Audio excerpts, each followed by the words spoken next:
Welcome back to the Wretched Hive Cantina, where we discuss alternative formats in Star Wars Unlimited. Today we're going to use principles we discussed in our last video to provide you our first deck for Twin Suns, Imperial Might.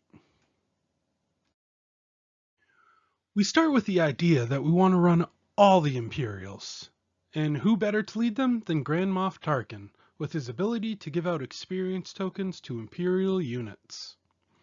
Looking at options for other Imperial leaders, we land on Saxon.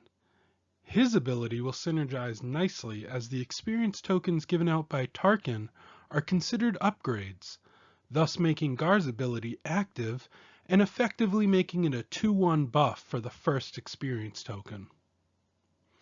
The case could be made for a cunning base, but we've decided to go with an aggression one because of the additional Imperial units it allows. None of the rare bases stood out, so we went with a fitting 30 hit point option. Building out our turn 1 is important, so we start there. We wish we had more ways to take advantage of Tarkin's ability this early, but with just 3 1-drop Imperials in our deck, it's unlikely that's our start. So we want to have a solid 2-drop to play if we don't find a 1-drop. And our most desirable units are likely going to be Dr. Pershing, Inferno 4, or Director Krennic. Not finding any of those, we'll still be happy to play any of these other early 2-drop units. Our total turn 1 plays climb to 14 cards, but this may still be short of our target. Luckily, we have a few more cards that can be used, but are generally much stronger when played later, where they bring additional value. So only play these cards in the most dire of circumstances when you have no other options. Turn 2, we would love to have a second 2-drop in our hand to play and use the 1 extra resource for Tarkin's ability. But if we played a turn 1 vehicle, we could use one of our pilots, and these can bring immediate benefit if attached to a ready unit.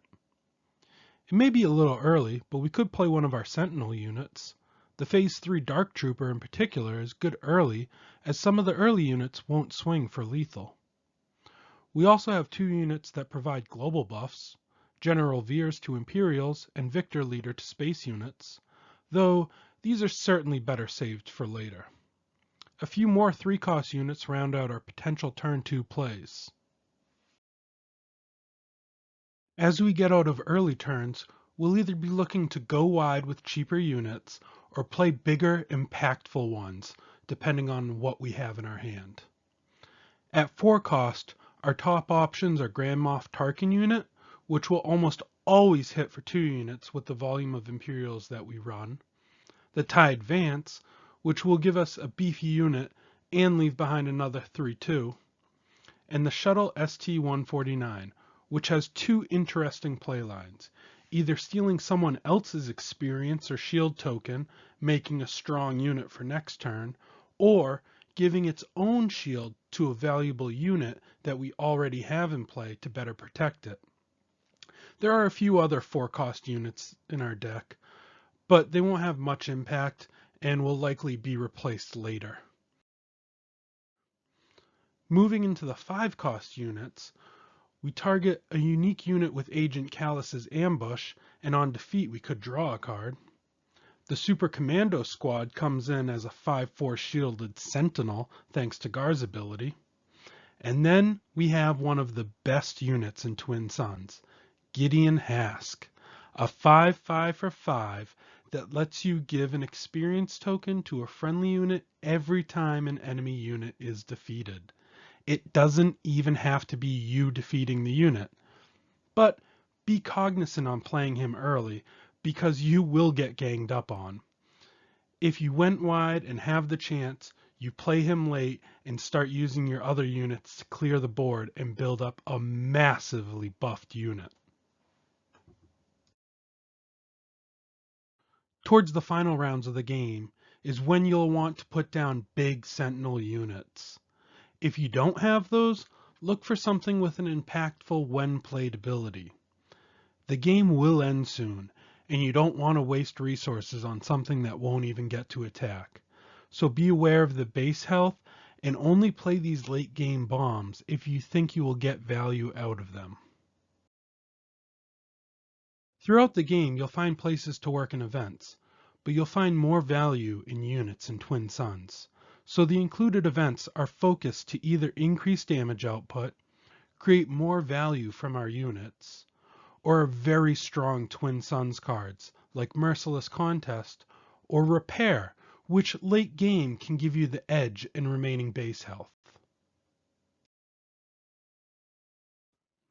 You'd think with Gar as our leader we would have more upgrades, but we lean on experience tokens and pilots mostly for that.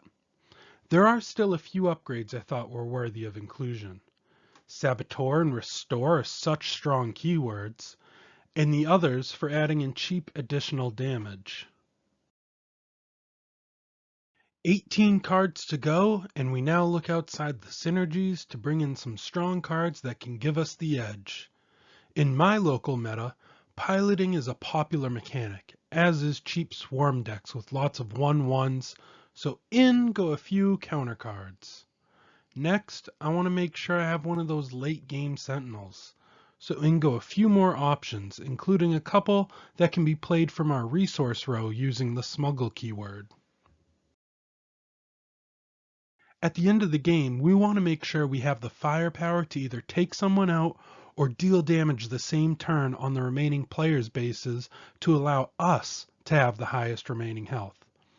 And despite not matching any of the Imperial or Upgrade synergy, I find these 4 closers especially good in Twin Suns.